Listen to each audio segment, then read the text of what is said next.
Assalamualaikum warahmatullahi wabarakatuh. Kami dari kelompok 4 akan mempresentasikan hasil diskusi kami, yakni soal tes pilihan ganda. Anggota kelompok 4 yakni Mbak Agil Widya Ar-Rahman, Aulia Ayu Budi Rahma, Farisa Almiroh, dan Azhara Salma Nabilah. Yang akan kita bahas pada materi soal tes pilihan ganda ini ada 4, yakni pengertian soal pilihan ganda, kaidah penulisan soal pilihan ganda, teknik penskoran, serta kelebihan dan kekurangan. Pengertian soal pilihan ganda.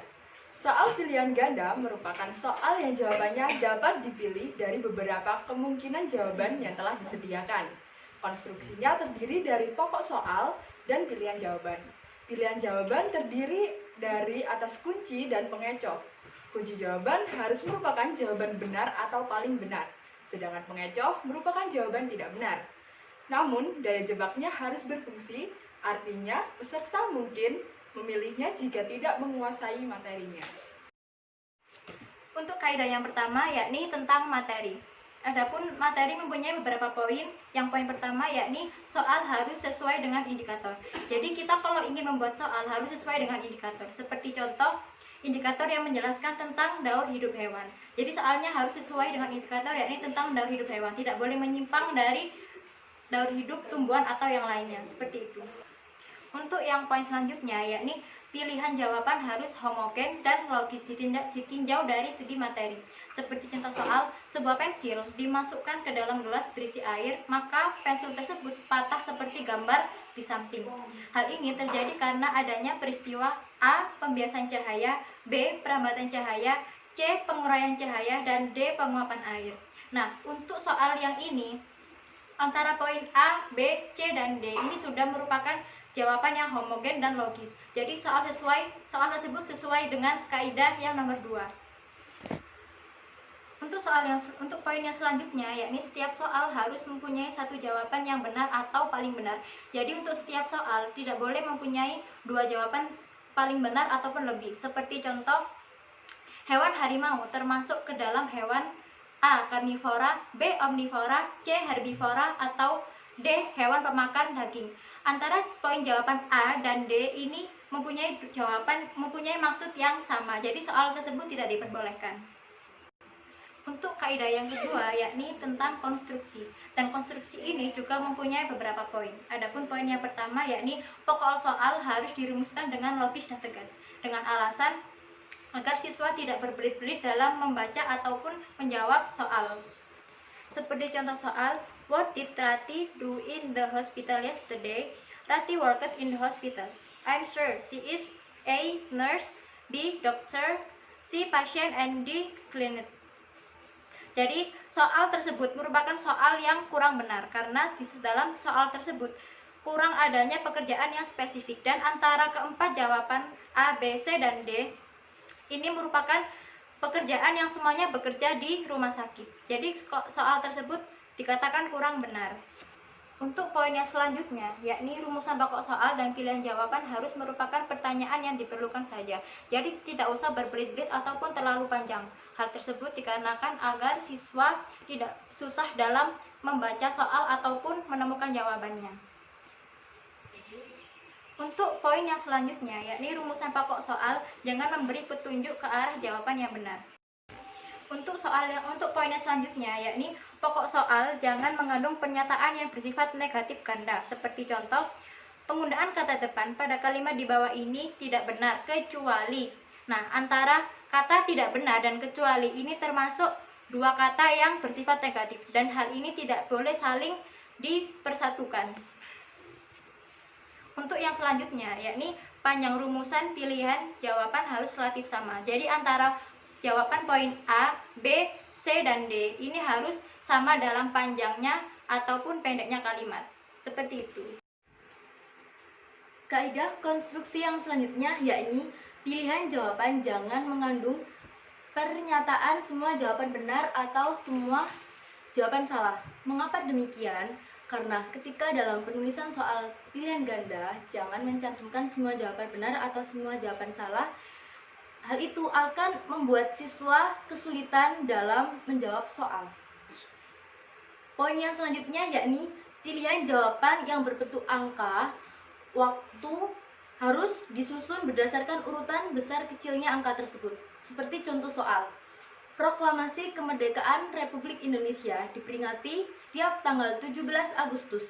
Kata proklamasi terdiri dari berapa suku kata? Nah, jawabannya adalah 4. Mengapa ketika dalam penulisan soal pilihan ganda, pilihan jawaban yang berbentuk angka atau waktu harus disusun berdasarkan urutan besar kecilnya angka? Nah, hal tersebut bertujuan agar tidak menyita waktu lebih banyak lagi untuk siswa dalam mengerjakan soal tersebut. Untuk poin yang selanjutnya, yakni gambar, grafik, tabel, diagram, dan sejenisnya yang terdapat pada soal harus jelas dan berfungsi. Seperti contoh soal, gambar di samping menunjukkan kedudukan matahari, bulan, dan bumi. Peristiwa yang sedang terjadi adalah pada contoh soal tersebut terdapat sebuah gambar matahari, bumi, dan bulan yang sejajar, dan gambar ini sudah sesuai dengan soal. Alasan gambar harus sesuai dengan soal adalah agar memudahkan siswa untuk menjawab soal dan juga agar tidak membuang tempat. Poin yang selanjutnya yakni butir soal jangan bergantung pada jawaban soal sebelumnya. Nah, mengapa demikian? Karena ketika butir soal bergantung pada jawaban soal sebelumnya, maka hal ini akan merugikan siswa. Karena siswa yang tidak dapat menjawab dengan benar soal sebelumnya, maka siswa tersebut juga akan kesulitan dalam menjawab soal berikutnya. Maka dari itu, soal berikutnya harus diperbaiki sehingga menjadi soal yang berdiri sendiri. Kaidah yang ketiga yakni bahasa. Adapun yang pertama, poin pertama yakni setiap soal harus menggunakan bahasa yang sesuai dengan kaidah bahasa Indonesia. Nah, alasannya yakni mengapa seperti demikian? Agar soal mudah dipahami oleh siswa, maka soal harus menggunakan bahasa yang sesuai dengan kaidah bahasa Indonesia. Poin yang selanjutnya yakni jangan menggunakan bahasa yang berlaku setempat jika soal digunakan untuk daerah lain atau bahkan nasional. Mengapa demikian? Karena bahasa daerah hanya dapat dipahami di tempat tertentu saja. Maka ketika siswa menjawab soal dengan menggunakan bahasa daerah lain, siswa akan kesulitan dalam memahami soal tersebut, sehingga siswa tidak dapat menjawab soal dengan baik dan benar. Poin yang selanjutnya yakni soal harus menggunakan bahasa yang komunikatif. Nah, alasannya adalah agar soal dapat dipahami oleh siswa, maka sangat perlu soal menggunakan bahasa yang komunikatif sehingga siswa akan menjawab soal dengan baik dan benar.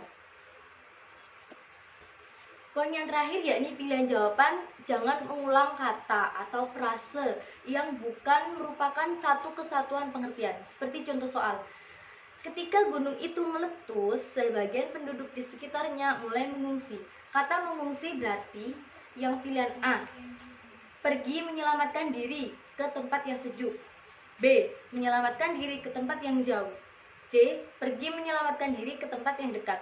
D, pergi menyelamatkan diri ke tempat yang aman. Nah, di sini jawabannya adalah D.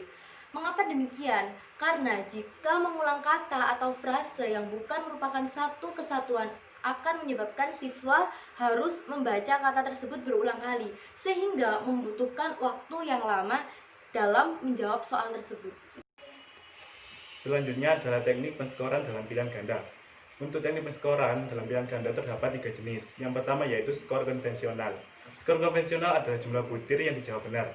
Dengan rumus BI sama dengan sigma XGI. Dengan BI, skor siswa ke I, dan sigma XB sama dengan jumlah jawaban benar. Contohnya misal siswa menjawab 8 soal dengan benar, yaitu jadi nilainya 8 atau 80 jika setiap soal bernilai 10. Yang kedua adalah skor penalti. Skor penalti adalah penskoran yang mengurangi skor total jumlah jawaban dengan jawaban benar. Dengan rumus BI sama dengan XB min X sigma XX per N-1. Dengan keterangan BI jumlah skor siswa, sigma XB jumlah jawaban benar, sigma XX, sigma XS sama dengan jumlah soal yang dijawab salah, N banyaknya pilihan jawaban.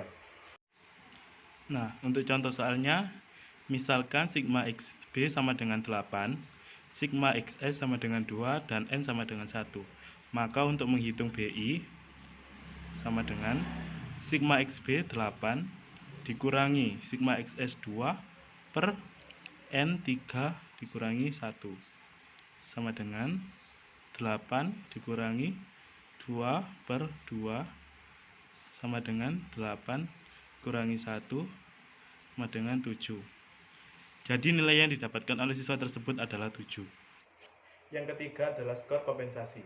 Skor kompensasi adalah cara penskoran yang memberi tambahan skor sesuai dengan jumlah butir yang tidak dijawab dibagi jumlah pilihan jawaban dengan rumus BI sama dengan sigma XB plus sigma XT per N-1 dengan keterangan BI skor siswa, sigma XB jumlah jawaban benar, sigma XT jumlah soal yang tidak dijawab, dan N banyaknya pilihan jawaban.